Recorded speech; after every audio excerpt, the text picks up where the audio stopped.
राधे राधे, जय माँ बाबा। ग्रहों की माया में आपका स्वागत है। चलिए आज मैं बताती हूँ आपको केतु के बारे में। बहुत दिन हो गए, सारे ग्रहों के बारे में तो मैंने दे दिया था, लेकिन केतु के बारे में रह गया था। तो आप लोग के मैसेज थे कि मैम केतु के बारे में दे दीजिए। चलिए आज मैं बताती हूँ आपको।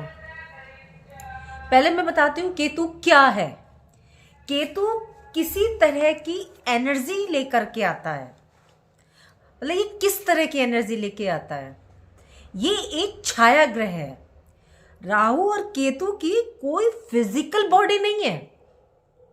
ये मतलब एक पिंड के रूप में आपको आकाश में, गैलेक्सी में देखे जाते हैं। कि जो ऑर्बिट पर जो नॉर्थ नोड है इस राहु, और चंद्रमा की ऑर्बिट जो की साइड साउथ है, साउथ नोड इस Ketu, north is Rahu, south is Ketu.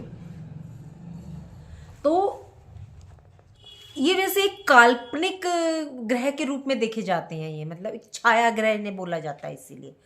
और ये चंद्रमा की ऑर्बिट पर ही दिखेंगे आपको। आपने देखा होगा ना, जब ग्रहण लगता है तो सिर्फ जो है चंद्रमा को ज़्यादा इफेक्ट करते हैं। लगता है सूर्य पे भी, लेकिन चंद्रमा को ज़्यादा इफेक्ट करते हैं ये।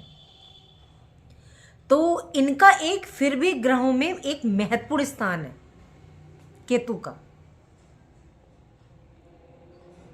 राहु केतु की जो एक्सेस ही आपका पूरा साल निर्धारित करती है।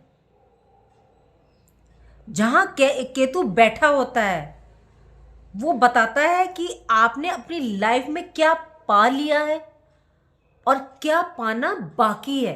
ये केतु डिसाइड करता है। कहा जाए तो ये एक ध्वजा है, इसीलिए इसको कहा जाता है कि अगर आप इसको उच्च करना चाहते हैं तो मंदिर पे जाके ध्वजा लगा दें। आपने सुना भी होगा लाल किताब का उपाय। जिन व्यक्तियों की आंखें नहीं होती उस व्यक्ति को ईश्वर कुछ ना कुछ तो मतलब कि देखने का नजरिया देता है उसको। तो केतु क्या है? केतु आपका पुत्र है, ध्वजा है, देवते हैं। केतु जिस घर में बैठेगा या जिस ग्रह के साथ बैठेगा उसी के अनुसार वो काम करेगा। अगर ये बृहस्पति के साथ बैठ जाए तो उच्च,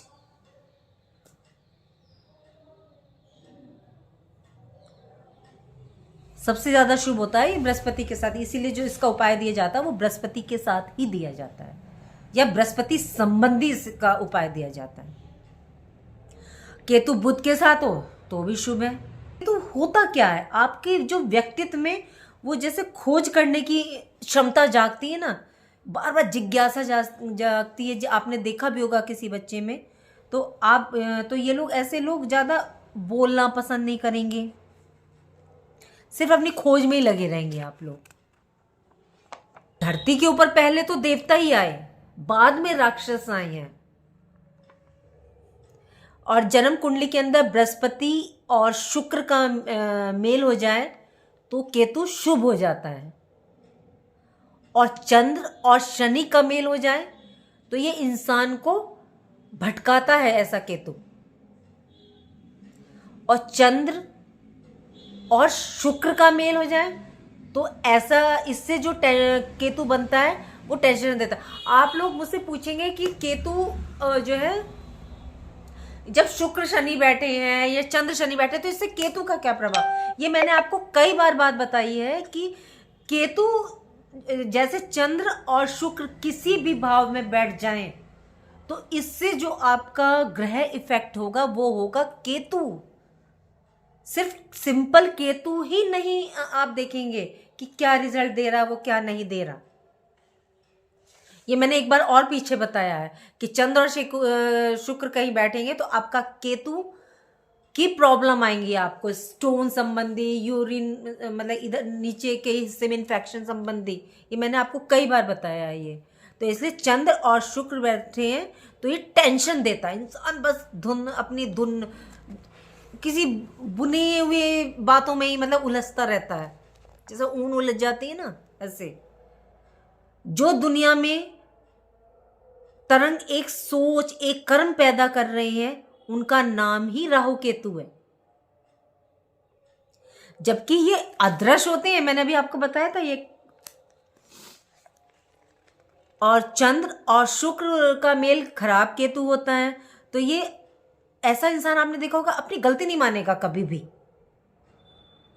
अपने आप को बहुत बेचारा बनाकर दिखाएगा, दूसरों के ऊपर चीखना चिल्लाना उसकी आदत बन जाएगी। और खराब केतु के क्या लक्षण होते हैं? अगर किसी की भी घर में ऐसी कोई प्रॉब्लम है तो समझ जाइएगा केतु खराब है। उपाय क्या करना है वो मैं सबसे लास्ट में सारी ही राशियों के लिए बताऊंगी। तो आपको बहुत ज़्यादा सोचेगा वो व्यक्ति बैठ के, उसकी कमर में दर्द रहेगा, पुत्र होने में उसको दिक्कत होगी, लड़ने से बाज नहीं आते ऐसे लोग, सहन शक्ति तो इनकी खत्म हो जाती है, मुंहफट हो जाते हैं, किसी पे विश्वास नहीं करते, हर चीज को शक की निगाहों से देखना। केतु खराब, मंगल, और इसके साथ मंगल भी बद हो जाए। मंगल बद कब होता है? जब सूर्य और बुध एक साथ नहीं होते किसी पत्री में, तो उनके घर में आपने देखा होगा ना, तो कि इनके घर में नेगेटिव एनर्जियां होती हैं, भूत प्रेत बाधा। और ये अगर वो लोग जल्दी चौराहे से उतर जाएं और या उस टाइम कोई डेड बॉडी जा रही हो तो उनको असर हो जाता है, प्रभाव हो जाता है, वो इसी कारण से होता है। आपने देखा होगा जितने भी मेहंदीपुर बालाजी में जितने भी लोग हैं, इनकी पत्री में पक्का केतु, मतलब बहुत ज्यादा खराब वाला, थोड़े बहुत को तो ठीक किया जा सकता है, तो लेकिन जो है बहुत ज्यादा खराब होता है, साथ में मंगल बद भी हो जाता है इन लोगों का। उन्हीं लोगों पे भूत प्रेत बाधा ये सब ज्यादा आती है। इसलिए तो कहा जाता है उनके उतारे नींबू से, सिंदूर से, चाकू से कीजिए, क्योंकि ये सब केतु और मंगल की चीजें हैं, इसलिए इससे इनको राहत होती। कहते हैं ना उपाय, नींबू सर उतार के उस पे ईटा मार के फेंक दीजिए। ईटा भी क्या है? मंगल। सिंदूर क्या है? मंगल। उपाय मैं आपको बाद में बताऊंगी। जैसे इंसान की सोच अच्छी बुरी, उसमें ज्ञान कितना है, कि वो ज्ञान वाली बातें कर रहा है नहीं, काबिल है नहीं है, ये सब केतु से देखा जाता है। जब केतु का आपने देखा होगा कि धड़ दिखाया जाता है तो उसके ऊपर एक सितारा दिखाया जाता है। आप जानते हैं क्यों? इसका मतलब है कि वो केतु की तरह चमक भी सकता है। दूसरों को आप करने की क्षमता, सहनशीलता रखते हैं, ये अपना भला करके दूसरों का भी भला करते हैं, ये अच्छे केतु की निशानी है।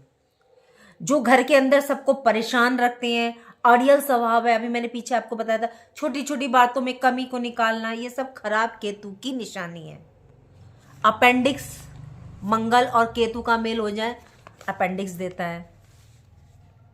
टांग कमर में परेशानी, लीवर में प्रॉब्लम देता है।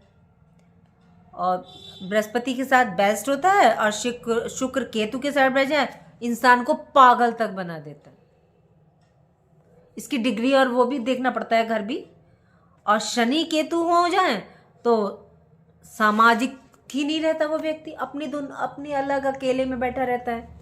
चलिए अब बताती हूँ कि 12 भाव में केतु का क्या प्रभाव होता है। अब तो मैंने बताया केतु क्या होता है, अब आप लोग को शायद अच्छी तरह से समझ में आ गया होगा। ये मैंने इसलिए समझाया कि इसका रोल बहुत ही इंपॉर्टेंट है लाइफ में। केतु ही है जो हमारा झंडा लहरा सकता है, और केतु ही है जो हमें बिल्कुल ध्वस्त कर सकता है। चलिए अब इसका 12 भावों में फल बताती हूँ। पहले भाव में केतु की स्थिति उस व्यक्ति की पर्सनैलिटी को बताती है। केतु अगर शुभ होता है तो वो बेस्ट रिजल्ट देगा। आपका व्यक्तित्व कुछ खोज करने की क्षमता होगी, आप ज़्यादा बोलना पसंद नहीं होगा। कब तक आप नहीं बोलेंगे, अपने काम में लगे रहेंगे जब तक कि वो कार्य आपका पूरा नहीं हो जाता। और अध्यात्म में आप लोग रुचि लेते हैं, जिसका पहले घर में केतु होता है। 30 वर्ष से पहले आप लोग तक से पहले आप लोग चंचल होते हैं, और 30 वर्ष के बाद आप में मतलब एकदम से परिपक्वता आ जाती है। जिनका अच्छा केतु होता है पहले घर में, और जिनका अशुभ होता है वो थोड़े से क्रिमिनल प्रवृत्ति के देखे गए हैं, सामाजिक नहीं होते हैं। ऐसे व्यक्ति डिटेक्टिव अच्छे बनते हैं, सेल्फ कॉन्फिडेंस की उनमें कमी होती है, और इनको स्किन प्रॉब्लम, त्वचा प्रॉब्लम भी आती है काफ़ी। और वो जब आती है तो वो थोड़े से निशान मतलब छोड़ जाती है इन लोगों के ऊपर। तो चलिए आप बता दें दूसरे भाव में केतु। केतु अगर शुभ अवस्था में होता है तो ऐसा व्यक्ति किसी का इंतज़ार नहीं करते। ये गवर्नमेंट जॉब में रहते हैं, लेकिन उसमें भी ना ये लोग छोड़ने की सोचते हैं। अगर थोड़ा सा भी इनको प्रेशर पड़ जाए तो ये छोड़ने लगते हैं उस जॉब को। बिजनेस में हो तो सरकार से इनको इतना 36 का आंकड़ा मतलब इनका बना ही रहता है। इनके माता पिता बहुत अच्छे होते हैं, इनको संस्कार अच्छे देते हैं, लेकिन ये उसका लाभ नहीं उठा पाते। इनको श्वसन तंत्र संबंधी और एलर्जी संबंधी प्रॉब्लम इनको केतु देता है दूसरे घर में हो तो। चलिए तीसरे घर में केतु का क्या रहेगा। अगर तीसरे भाव में केतु हो तो प्रकृति से वो उल्टे ही काम करेगा। जैसे ये रात में जागेंगे, दिन में सोएंगे, और ये गलत संगति में भी पड़ जाते हैं। जैसे स्टूडेंट हो तो दिन में सोएंगे, रात को पढ़ेंगे, तो समझ लीजिए उनका केतु तीसरे घर में या तीसरे घर का कहीं बैठा है। अगर ऐसा बच्चा होगा तो इनका बॉडी का जो क्लॉक है वो गलत हो जाता है। मतलब ये प्रकृति से तो बिल्कुल ही उल्टे रहते हैं। इनका बचपन अभाव में रहता है थोड़ा सा, लेकिन आगे चलकर ये सब कुछ अचीव कर लेते हैं। चलिए चतुर्थ भाव में केतु हो तो व्यक्ति वाचाल होता है, अपने पर कंट्रोल नहीं रहता। इनको अपनी कोई बात नहीं बतानी चाहिए, अपना कोई भी राज इन्हें नहीं बताना चाहिए। इनके पेट में रुकता ही नहीं है, थोड़े समय में इनकी बनती है किसी से और बाद में बिगड़ जाती है। इनको भूल करके भी अपने राज ना बता दें। 30 से 40 वर्ष के बीच में ये 3-4 साल थोड़ा सा इनकी जॉब छूटती है, या बेरोजगार हो जा रहना पड़ता है इन्हें, या उसी दौरान ये अपनी जॉब को चेंज करते हैं, तो ये चीज़ देखी जाती है। और पंचम भाव में केतु हो तो ऐसा व्यक्ति अपने काम को टालता ही रहता है। बस कोई काम जैसे होगा वो करेंगे कब ये लोग काम को, जब लास्ट उसकी डेट आ जाए, जब इनकी जान पर ही बनाएगी तब ये करेंगे, या यूं कह लें कि अंत समय में करते हैं। और अगर अपने बॉस को भी ना अपनी बातों में ही फंसा लेते हैं, और झूठ बोलने में इतने माहिर होते हैं, नंबर 1, आप इन्हें पकड़ नहीं सकते। हवाई किले बनाने में एक्सपर्ट, और कहा कब सच बोल रहे हैं और कब झूठ बोल रहे हैं आप इनको पकड़ नहीं पाएंगे, ये बात इनकी। चलिए छठे भाव में अगर केतु हो तो इनका पाचन तंत्र, डाइजेस्टिव सिस्टम खराब हो रहता है। ये बहस बहुत अच्छी करते हैं, जबकि ये त्रिक भाव है, थोड़ा सा यहाँ ठीक भी रहते हैं। वैसे व्यक्तित्व का धनी यहाँ केतु इन्हें बनाता है, लेकिन आर्थिक तंगी इनको बनी रहती है। नज़र बहुत लगती है इन लोगों को, और मितव्ययी होते हैं। खर्चा करने से पहले सोचते बहुत हैं ये लोग कि, और उसके बाद भी इनके पास पैसों की तंगी बनी रहती है सोचने के बाद भी। चलिए अब आते हैं सप्तम भाव में, ये रिलेशन का घर होता है। तो यहाँ केतु वो बैठा हो तो इनको अपनी पत्री का मिलान करके विवाह करना चाहिए। भूल से भी बिना पत्री के मिलान के लोग विवाह ना करें, नहीं तो इनके पार्टनर से इनकी इतनी बहस होती है कि बात डिवोर्स तक पहुंच जाती। लेकिन समाज के सामने ये लोग ऐसे रहते हैं कि जैसे इनके बीच में कुछ हुआ ही ना हो, कि इनका रिलेशन बहुत ठीक है, लेकिन अंदर से इनका रिलेशन खत्म सा ही नजर आता है। और ससुराल पक्ष से भी इनको बहुत ब्लैकमेल किया जाता है, मतलब इनकी बनती नहीं है ससुराल से। अष्टम में केतु हो तो क्या रिजल्ट आता है। अष्टम में केतु तो ऐसा व्यक्ति 40 वर्ष की उम्र तक अपना स्थायित्व नहीं मिला, इनको अपना स्थायित्व नहीं मिलता। चाहे पर्सनल लाइफ हो या प्रोफेशनल लाइफ हो। वो कभी दोष कभी देख नहीं पाता, बस अपने दोष तो वो मतलब देखेगा ही नहीं उसमें कितने भरे पड़े हैं, और दूसरों के दोष देखता रहता है बस बारीकी से।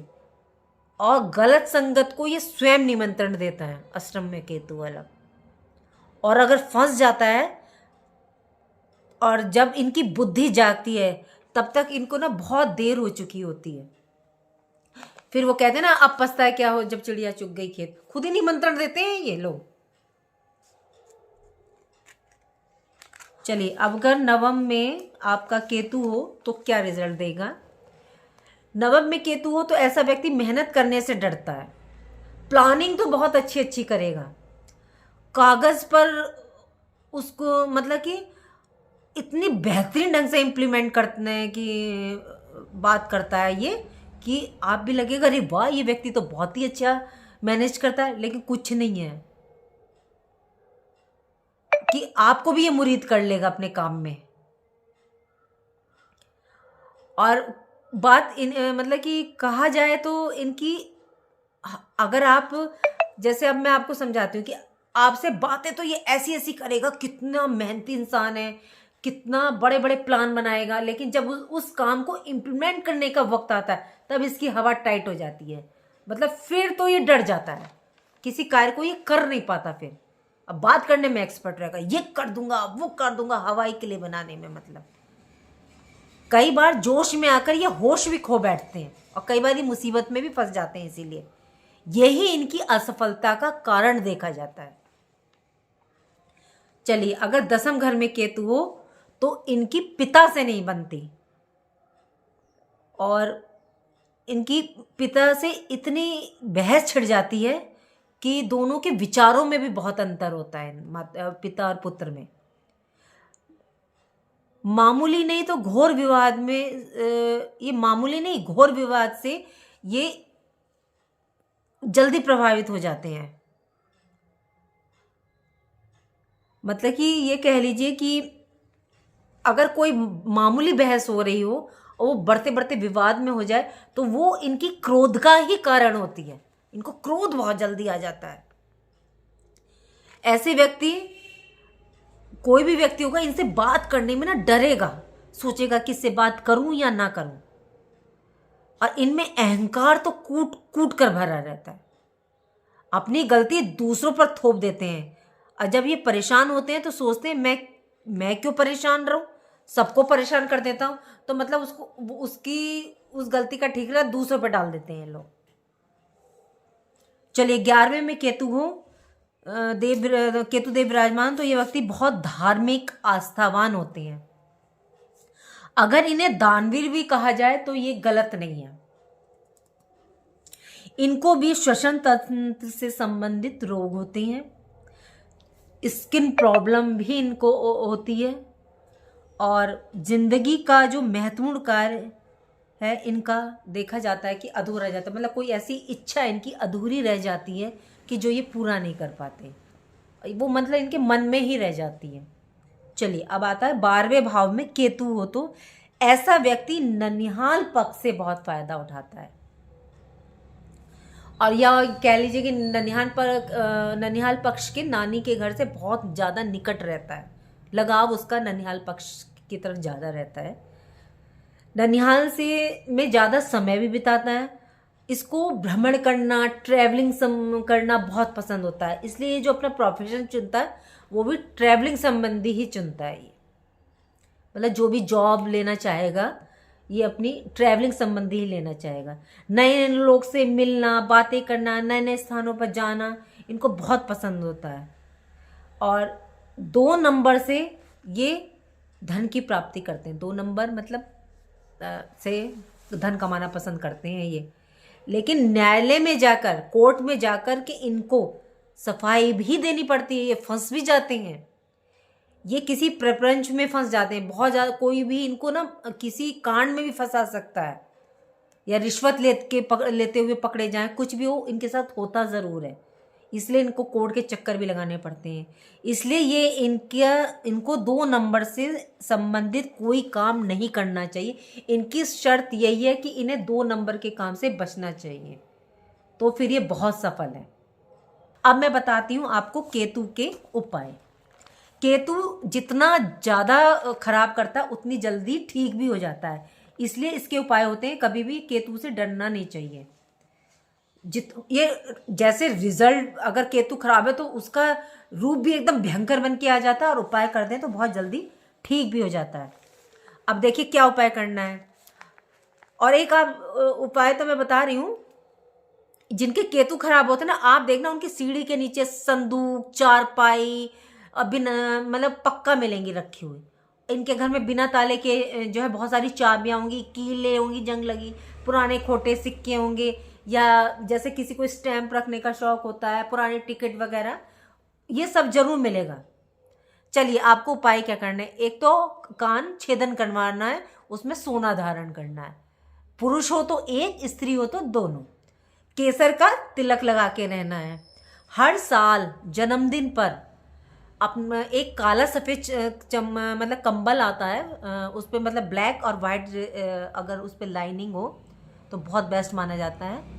वो कंबल दान दे अपने जन्मदिन के वक्त, या उसके 43 डेज के अंदर अंदर। 3 केले 43 डेज मंदिर में रख के आए, और 400 ग्राम चने की दाल अगर प्रवाहित करने का वो मिल जाए तो प्रवाहित कर दें। और तांबे के लोटे में चावल भर के उस पर लाल चंदन लगाकर उसका लेप कर दीजिए पूरे ऊपर उसके, और मंदिर में दे दें। कुछ दिन लगातार दे दें तो बेस्ट रहेगा।